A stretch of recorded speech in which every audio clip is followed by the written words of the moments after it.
ప్రస్తుతం మనం పరేడ్ గ్రౌండ్లో ఉన్నాం. ఈ సెప్టెంబర్ 17న తెలంగాణ హైదరాబాద్ విమోచన దినోత్సవంకి సంబంధించి ఉత్సవాలు జరిపేందుకు పెద్ద ఎత్తున ఏర్పాట్లు చేస్తాను. కేంద్ర ప్రభుత్వం ఆధ్వర్యంలో జరిపే ఈ ఉత్సవాలకు సంబంధించి photo exhibition central bureau of communication ఆధ్వర్యంలో ఫోటో ఎగ్జిబిషన్ ఏర్పాటు చేశారు. ఆ ఫోటో ఎగ్జిబిషన్ను మన తెలంగాణ గవర్నర్ జిష్ణుదేవ్ వర్మ ప్రారంభించడం జరిగింది. ఈ కార్యక్రమానికి కేంద్ర మంత్రి కిషన్ రెడ్డి, ఎంపీ ఈటల, ఎమ్మెల్సీలు కొమరయ్య, అట్లాగే అంజిరెడ్డి గారు హాజరై ఈ కార్యక్రమాన్ని పూర్తి చేయడం జరిగింది. ఈ విమోచన దినోత్సవం సంబంధించి నిర్వహణ ఏర్పాటు ఎట్లా ఉండబోతా ఉన్నాయి, ఈ కార్యక్రమానికి ముఖ్యంగా అతిథిగా ఎవరు రాబోతున్నారు, ఇట్లాంటి అన్ని అంశాలను ఇక్కడున్న నాయకులను అడిగి తెలుసుకునే ప్రయత్నం చేద్దాం. మేడం నమస్తే అండి. ఏంటి మేడం ఈసారి విమోచన దినోత్సవాలకు ఎవరు రాబోతున్నారు ముఖ్య అతిథిగా, ఏంటి ఏర్పాట్లు అయితే చూస్తే బాగా భారీగానే కనిపిస్తూ ఉన్నాయి. కేంద్ర ప్రభుత్వ ఆధ్వర్యంలో ఈ సంవత్సరం కూడా దాదాపు నాకు తెలిసి 3వ సంవత్సరం అనుకుంటేది వరుసగా. ఎట్లా ఉండబోతుంది? అందరికీ నమస్కారం అండి. ముందుగా అందరికీ కూడా తెలంగాణ ప్రజలందరికీ తెలంగాణ విమోచన దినోత్సవ శుభాకాంక్షలు. యాక్చువల్గా ఇది 3వ సంవత్సరం అన్నదానికంటే కూడా మేము దాదాపు గత దశాబ్దాలుగా కూడా ఈ తెలంగాణ విమోచన దినోత్సవాన్ని ప్రభుత్వమే అధికారికంగా చేయాలి అన్న ఉద్దేశంతో మేము చాలా రకాలుగా పోరాటం చేసినామండి. ఎందుకోసం అని అంటే భారతదేశం మొత్తానికి కూడా 1947లో స్వతంత్రం వస్తే ఒక హైదరాబాద్ సంస్థానానికి మాత్రమే 1948 సెప్టెంబర్ 17కి వచ్చింది స్వతంత్రం. కాబట్టి దేశమంతా కూడా స్వాతంత్ర సంగ్రామంలో సంబరాలలో ఉంటే మనం మాత్రం నిజాం నిరంకుశ పాలనలో వాళ్ళను ఎదిరించే పోరాటం చేయడంలోనే ఉండిపోయినాం మనం. కాబట్టి ఏంటంటే మేము ఇవాళ కాదు, యాక్చువల్గా తెలంగాణ రాకముందుకు నుంచి కూడా భారతీయ జనతా పార్టీ ఒక ఓటు 2 రాష్ట్రాల పేరుతో ఏ రోజైతే మనం రాష్ట్రాలను చేశామో అదేవిధంగా తెలంగాణను కూడా ప్రత్యేక రాష్ట్రంగా ఏర్పాటు చేయాలి, దాంతోపాటు తెలంగాణ విమోచన దినోత్సవాన్ని అధికారికంగా నిర్వహించాలి అన్న ఒక ప్రతిపాదన తీసుకువస్తే ఆ నాటి ప్రభుత్వాలు, ఉమ్మడి ఆంధ్రప్రదేశ్లో ఉన్నటువంటి ప్రభుత్వాలు కానివ్వండి, ఇప్పుడున్నటువంటి ప్రస్తుత ప్రభుత్వాలు కూడా ఏ రోజు ఎవరు అధికారికంగా నిర్వహించలేదు. దీనికి సంబంధించి మేము చాలా రకాలైన ఉద్యమాలు చేసినాము. అందులో మేము జైలుకు పోయిన సందర్భాలు ఉన్నాయి. ఒకసారి అయితే మేము కుషాయిగూడ జైలు పోలీస్ స్టేషన్ ముందరనే రాత్రి మొత్తం కూర్చున్నామండి. ఒక అమ్మాయి మీద అఘాయిత్యం జరిగింది, మా దోస్తు కూర్చున్నాం. తెలంగాణ విమోచన దినోత్సవాన్ని జరపాలి అని అంటే ఆనాడు ఉన్నటువంటి ఉమ్మడి ఆంధ్రప్రదేశ్లో ఉన్నటువంటి ప్రభుత్వం ఏదైతే ఉందో ఆ ప్రభుత్వం యొక్క అరాచకాలు భరించలేక మేమందరం కూడా అక్కడ కూర్చొని ధర్నా చేసినాం. మరి నాటి నుంచి ఇవాళ వరకు కూడా తెలంగాణలో విమోచన దినోత్సవాన్ని అధికారికంగా జరుపుకునేటటువంటి పరిస్థితికి మనం ఇవాళ వచ్చామంటే కారణం భారతీయ జనతా పార్టీ. అదేవిధంగా ఇక్కడ ఉన్నటువంటి మన యొక్క ఇంత ముందుకు కల్చర్ ఆఫ్ మినిస్టర్ ఎవరైతే ఉన్నారో కిషన్ రెడ్డి గారు, వారి ఆధ్వర్యంలో ఈ యొక్క ఉత్సవాలు స్టార్ట్ అయ్యాయి 3 సంవత్సరాల కిందట. అదేవిధంగా ఇప్పుడు కోల్ మైన్కి వెళ్ళిన తర్వాత కూడా వారు అదే శ్రద్ధతోన అదే దిశతోన ఇంకా ఎక్కువ ప్రతిసారి మంచిగా చేస్తాము, ఇంకా ఈసారి ఇంకా వైభవంగా చేయాలి అని చెప్పేసి నిర్ణయించుకున్నాము. కాబట్టి ఈసారి సెప్టెంబర్ 17కు మన యొక్క రక్షణ శాఖ మంత్రి రాజ్నాథ్ సింగ్ గారు ముఖ్య అతిథిగా రాబోతున్నారు అనమాట ఇక్కడికి.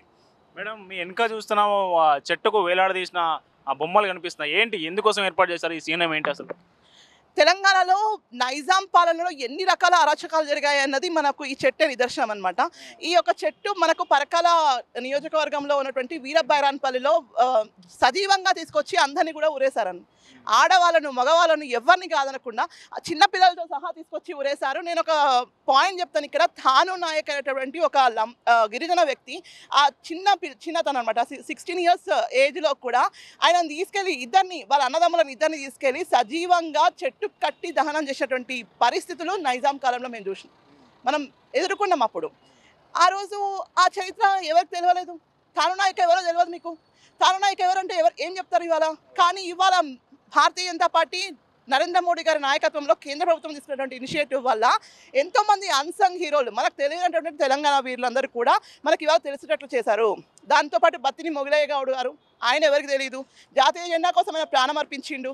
తర్వాత సర్దార్ సర్వాయి పాపన్న గారు, ఆయన గురించి ఎవరికి తెలియదు. కాబట్టి ఇట్లా చరిత్రలో అయిపోయినటువంటి ప్రతి ఒక్క వీరుని కథ కూడా ఈ యొక్క చెట్టులో మీకు అందరికీ కూడా తెలుస్తుంది.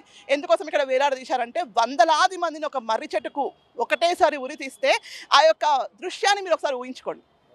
ఆ ఒళ్ళు గగ్గురు పొడిచేటటువంటి దృశ్యం ఏదైతే ఉందో అది నేటికి కూడా బహుశా మనం చూడలేదు, కానీ అది కళ్ళకు కట్టినట్టుగా ఇవాళ సజీవ సాక్ష్యంగా మనకి ఇక్కడ కనిపిస్తూ ఉంది. కాబట్టి ఇక్కడ ఉన్నటువంటి కార్యక్రమంలో మనం కూడా మన యొక్క వచ్చేటటువంటి సందర్శకులకు కానివ్వండి, పిల్లలకు కానివ్వండి, ప్రతి ఒక్కరికి తెలంగాణ చరిత్ర తెలియాలి అన్న ఉద్దేశంతోనే మనం ఇక్కడ ఈ యొక్క చెట్టును ఏర్పాటు చేయడం జరిగింది. అదేవిధంగా మనం ఇక్కడ చూసుకుంటే గుండ్రాంపల్లి యొక్క మన బావి కూడా ఉంది ఇక్కడ. మనం ఈ బావి దగ్గరికి కూడా ఒకసారి వెళ్దాం రండి.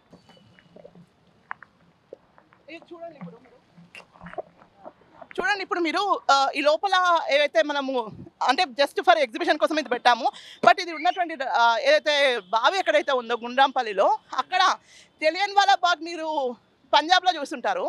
స్వాతంత్ర సంగ్రామం టైంలో. కానీ అదే రెండవ జలియన్ వాలా బాగ్ అన్నది తెలంగాణలో జరిగింది. ఈ చరిత్ర ఏదైతే ఉందో పిల్లలకు తెలియాలి, ఈ తరం పిల్లలకు ఖచ్చితంగా తెలియాలి. అంటే రెండవ జలియన్ వాలా బాగ్ ఏం జరిగింది అసలు అని చెప్పేసి అడగొచ్చు.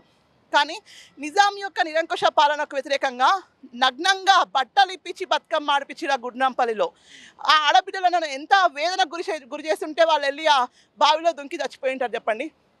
వాళ్ళని నడి రోడ్డు మీద రేప్ చేయడం, అత్యాచారాలు చేయడం, నగ్నంగా బట్టలు ఇప్పి బతుకమ్మ ఆడించినటువంటి నైజాం ఆకృత్యాలు ఏవైతే ఉన్నాయో అవన్నీ కూడా ఇవాళ మీరు ఇక్కడ చూడడానికి వీలుగా ఉంటుంది. అదేవిధంగా ఇవాళ గుండ్రాంపల్లిలో ఉన్నటువంటి ఈ యొక్క చారిత్రాత్మకమైనటువంటి బావి మొత్తం కూడా రోడ్డు లోపల వెళ్ళిపోయింది. చారిత్రక చిహ్నం అది, మనకు తెలంగాణకు మన యొక్క ముఖ్య ఘట్టం అది. రెండవ జలియన్ వాలా బాగ్ అని మనం చెప్పుకుంటున్నప్పుడు మరి ఆ చారిత్రక చిహ్నం ఎక్కడ పోయిందండి? తెలంగాణలో ఉన్నటువంటి తెలంగాణ మేమే తీసుకొచ్చామని చెప్తున్నటువంటి కేసీఆర్ గారు, మిమ్మల్ని అడుగుతున్నా నేను, మీకు నిజంగా తెలంగాణ మీద ప్రేమ ఉన్నదా? ఇప్పుడు ఉన్నటువంటి ముఖ్యమంత్రి రేవంత్ రెడ్డి గారిని కూడా నేను అడుగుతున్నా, మీరు ఇవాళ గుండ్రాంపల్లిలో ఉన్నటువంటి బావిని పునరుద్ధరింపజేస్తారా, లేకపోతే మేమే తోమంటారా ఆ బావిని? అక్కడ ఏదో స్తూపాలు వెలిచినాయంట. అంటే ఏంది? కేవలం చరిత్రని అంటే కనుమరుగు చేయాలి తెలంగాణలో చరిత్రను. కేవలం తెలంగాణ ఉద్యమం అంటే ఇప్పుడు జరిగినటువంటి కేసీఆర్ చేసిన ఉద్యమమో లేకపోతే ఇంకెవరో కమ్యూనిస్టులు చేసిన ఉద్యమమో అనుకుంటున్నారు. కానీ అది కాదు తెలంగాణ చరిత్ర అన్నది.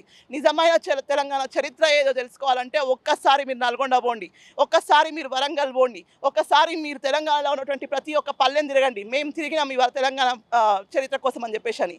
కాబట్టే చెప్తున్నాం ఇవాళ మా యొక్క ఆవేదన ఏదైతే ఉందో అది తెలంగాణలో ఉన్నటువంటి ప్రతి ఒక్క చిహ్నాన్ని కూడా, తెలంగాణ ఉద్యమం కారణమైనటువంటి చిహ్నాన్ని మనం అందరం కూడా కాపాడుకోవాలి అని చెప్పేసి నా ఉద్దేశం.